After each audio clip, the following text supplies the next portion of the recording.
Hello friends, welcome to my channel. तो friends, आज हम बात करने जा रहे हैं राज्यसभा के बारे में।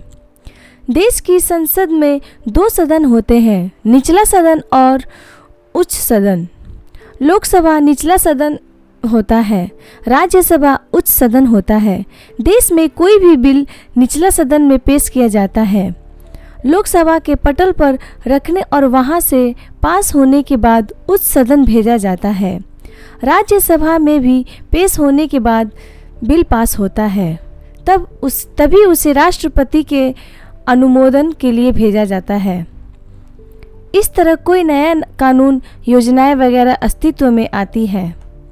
राज्यसभा चुनाव प्रक्रिया। राज्यसभा में अधिकतम 250 सदस्य होते हैं। इनमें से कुल 238 सदस्य चुने जाते हैं, जबकि 12 सदस्य मनोनीत किए जाते हैं। राज्यसभा सदस्यों का कार्यालय 6 साल का होता है। हर साल 2 साल पर करीब 1/3 सदस्यों की कार्यालय समाप्त होता है और फिर से चुनाव होते हैं। किसी सदस्य के निधन के बाद या इस्तीफा देने के बाद उन सीटों पर बीच में ही चुनाव कराने होते हैं। कौन बन सकता है राज्यसभा सदस्य? व्यक्ति भारत का नागरिक हो, 30 वर्ष की आयु पूर्ण कर चुका हो, किसी लाभ के पद पर न हो, विकृत मस्तिष्क का न हो, संसद विविध द्वारा कुछ और अर्थाय निर्धारित करे तो उम्मीदवार उसे भी धारण करे। कौन दे सकते हैं वोट? वह उम्मीदवार को उसके वरीयता क्रम के अनुसार वोट कर सकता है। राज्यसभा सदस्य के चुनाव में लोकसभा या विधानसभा चुनाव की तरह आम आदमी वोट नहीं डालता है। जिस राज्य में जिस पार्टी के ज़्यादा विधायक होते हैं, एक विधायक से अधिक वोट भी डाल सकता है। राज्यसभा सदस्यों का चुनाव नागरिक आधारित नहीं होता है। इसमें आम जनता द्वारा चुने गए जनप्रतिनिधि हिस्सा लेते हैं और वे ही वोट डालते हैं। वहां से उनकी पार्टी के राज्यसभा सदस्य बनने की संभावना प्रबल रहती है।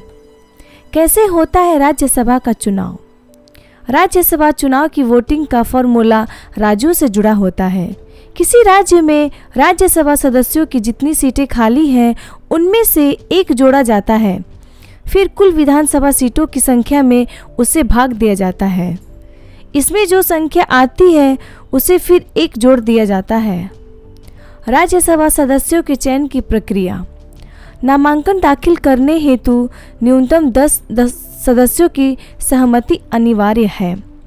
भारतीय संविधान के अनुच्छेद 80 के अनुसार होता है। एकल संक्रमणीय मत प्रणाली में मतदाता एक ही वोट देता है।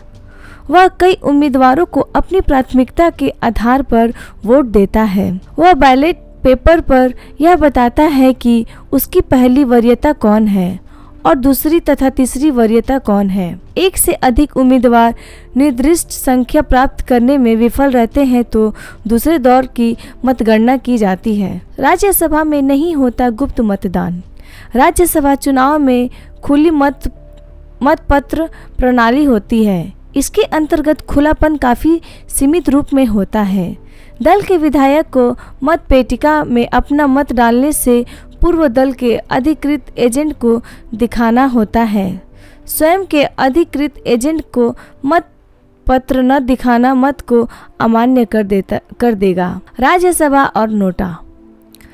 भारत निर्वाचन आयोग के द्वारा 24 जनवरी 2014 और 12 नवंबर 2015 को 2 परिपत्र जारी किए गए थे, जिसमें राज्यसभा चुनाव में नोटा के विकल्प के प्रयोग की बात की थी। 21 अगस्त 2018 को सर्वोच्चतम न्यायालय के मुख्य न्यायाधीश की अध्यक्षता में जस्टिन A.M. खानविलकर तथा जस्टिन D.Y. चंद्रचूड़ की पीठ ने कहा था कि राज्यसभा चुनाव में नोटा का इस्तेमाल नहीं होगा। सर्वोच्चतम न्यायालय ने अपने फैसले में कहा कि नोटा डिफेक्शन को बढ़ावा देगा और उससे भ्रष्टाचार के लिए दरवाजे खुलेंगे। सर्वोच्चतम न्यायालय के अनुसार नोटा को सिर्फ प्रत्येक चुनाव में ही लागू किया जाना चाहिए। वोटिंग की जरूरत क्यों? सभी राज्यसभा सांसद मतदान के माध्यम से नहीं चुने जाते।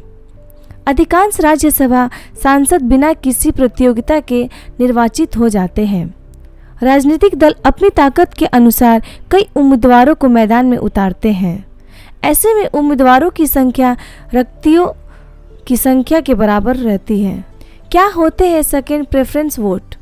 अगर उम्मीदवारों को निर्वाचित होने के लिए अपेक्षित संख्या में वोट नहीं मिलते हैं तो यह पता लगाने के लिए प्रत्येक विधायक ने अपनी दूसरी वरीयता में किसे चिन्हित किया है, इसके लिए मत पत्रों को फिर से देखा जाता है।